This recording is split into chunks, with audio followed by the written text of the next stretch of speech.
Chapitre 6, les fonctions affines. Alors, tout d'abord la définition. Une fonction affine, c'est une fonction qui est définie sur R. R, c'est la notation que vous avez vue l'année dernière avec... On écrit R et une double barre. Et en fait, c'est tous les nombres que vous connaissez.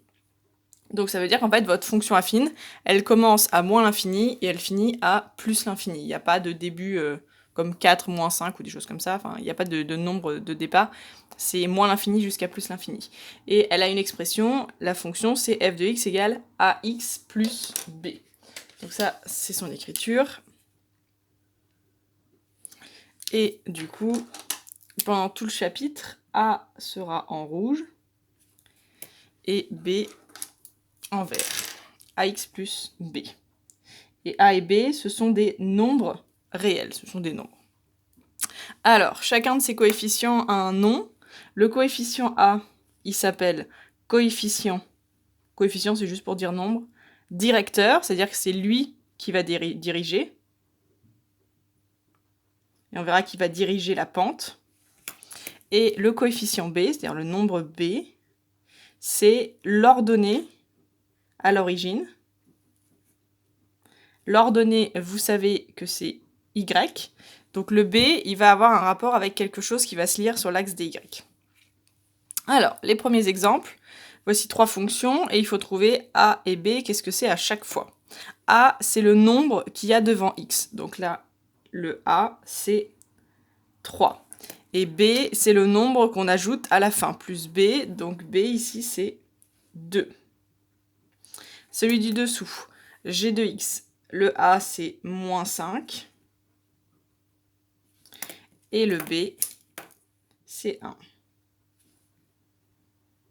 Et le dernier, où on ne voit pas de nombre décrit, il faut les retrouver. Alors, le nombre qu'il y a devant x, le nombre qu'on n'écrit pas devant x, c'est toujours 1. Donc c'est 1. Et j'ai plus rien ici, et c'est la même chose que de faire plus 0. Donc le b vaut 0. Alors, la méthode pour identifier les coefficients a et b, faites attention, on ne doit surtout pas voir de x, c'est-à-dire que le a ici, c'est pas 3x. Le a, c'est le nombre qu'il y a devant le x. Donc c'est juste le nombre 3. Et vous devez également mettre le signe dedans, c'est-à-dire que ici, c'était moins 5, et bah du coup, le a, il vaut bien moins 5. Ensuite, propriété, la représentation graphique d'une fonction affine, c'est une droite. Et on sait qu'une courbe, ça a une équation. Et bien l'équation de cette droite, c'est y égale ax plus b. C'est la deuxième condition qu'on avait vue dans la fin du chapitre 5. Pour qu'un point appartienne à la courbe, il faut que son y, ce soit l'image du x. Et l'image du x, comme la fonction c'est ax plus b, et ben c'est ax plus b.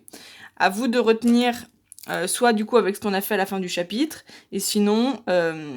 à vous de retenir qu'une fonction, ça s'écrit f de x, et une équation de droite, ça s'écrit y égale. D'accord? Donc il y en a un, c'est f de x, l'autre c'est y. Et du coup, avec toujours les mêmes a et b.